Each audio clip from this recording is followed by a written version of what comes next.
अतिथि शिक्षक महापंचायत में मुख्यमंत्री शिवराज सिंह चौहान ने बड़ी घोषणाएं की। उन्होंने कहा कि प्रथम वर्ग के अतिथि शिक्षकों का मानदेय 9,000 रुपयों से बढ़ाकर 18,000 रुपए तक किया जाएगा। द्वितीय वर्ग के अतिथि शिक्षकों का मानदेय 7,000 रुपयों से बढ़ाकर 14,000 तक किया जाएगा। तृतीय वर्ग के अतिथि शिक्षकों का वेतन 5,000 रुपयों से बढ़ाकर 10,000 रुपए तक किया जाएगा। पूरे साल के अनुबंध का पैसा अतिथि शिक्षकों को दिया जाएगा। शिक्षक भर्ती में 50% आरक्षण देने की बात भी मुख्यमंत्री ने कही।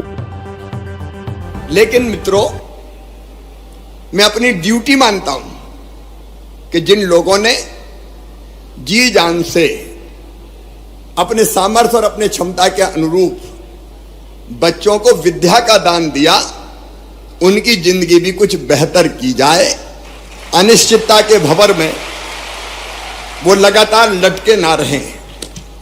और इसलिए अभी अलग अलग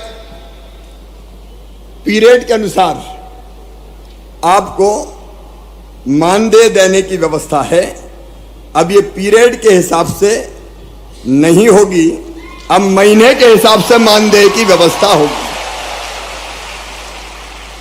और मानदेय भी जो हम तय कर रहे हैं, वर्तमान जो होता है अतिथि शिक्षक वर्ग 1 9,000, इसके स्थान पे 18,000 रुपया दिया जाएगा।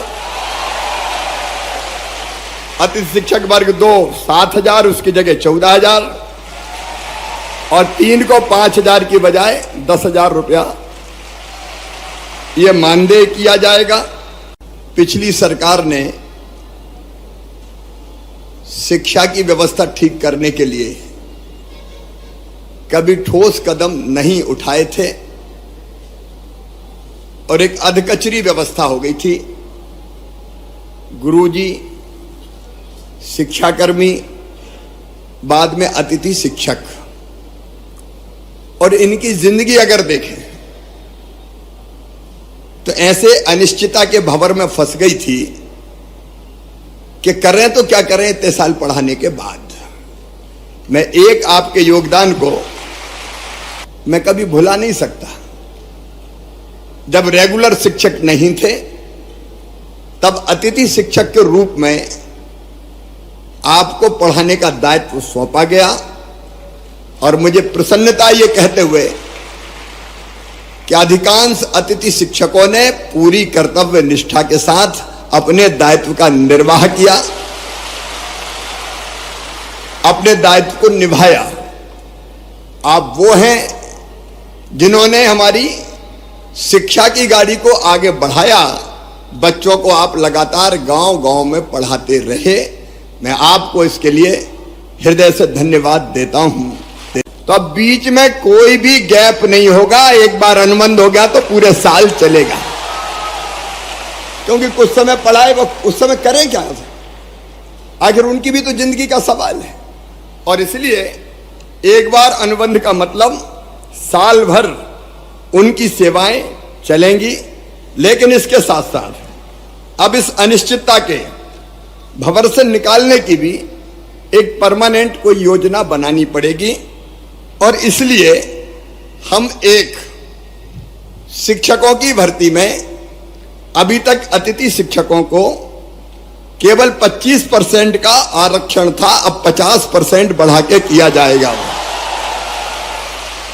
क्योंकि जो पढ़ा रहे हैं, जो अनुभवी है, वर्षों का व्यवहारिक ज्ञान जिनको है, अगर वो भर्ती होंगे तो मैं समझता हूं कि वो बेहतर ढंग से बच्चों को पढ़ा सकेंगे, बेहतर ढंग से बच्चों को पढ़ा सकेंगे। और ये व्यवस्था अगली भर्ती से ही जैसे होती है, तत्काल हम लागू करने का काम करेंगे। आपका एक कमिटमेंट मुझे चाहिए कि पढ़ाने में हम कोई कसर नहीं छोड़ेंगे, और दूसरा कमिटमेंट मेरा कि मैं आपकी जिंदगी में अनिश्चितता नहीं रहने दूंगा, निश्चितता लाकर ही चैन की सांस लूंगा। और उसकी कई चीजें मैंने आपके सामने रखी है, वो नीति बना के आपके भविष्य को भी सुरक्षित रखेंगे। और इसलिए आज मैं भरे भाव से कह रहा हूं कि आपकी चिंता मैं करूंगा, जिंदगी में निश्चितता लाएंगे। और ये जो कदम हमने उठाए कि गुरुजी की तरह हम पात्रता परीक्षा भी लेके आपको रेगुलर करने का काम करेंगे। 50% रिजर्वेशन भी हमने 50% शिक्षकों की भर्ती में कर दिया, ताकि आप जो न्यूनतम आवश्यकता है वो पूरी करते हुए बच्चों को ढंग से पढ़ाएं। बहुत लंबा चौड़ा भाषण देने की जरूरत नहीं है, मेरे साथ आप। लेकिन मित्रों, मैं अपनी ड्यूटी मानता हूं कि जिन लोगों ने जी जान से अपने सामर्थ्य और अपने क्षमता के अनुरूप बच्चों को विद्या का दान दिया, उनकी जिंदगी भी कुछ बेहतर की जाए। अनिश्चितता के भंवर में वो लगातार लटके ना रहें। और इसलिए अभी अलग अलग पीरियड के अनुसार आपको मानदेय देने की व्यवस्था है।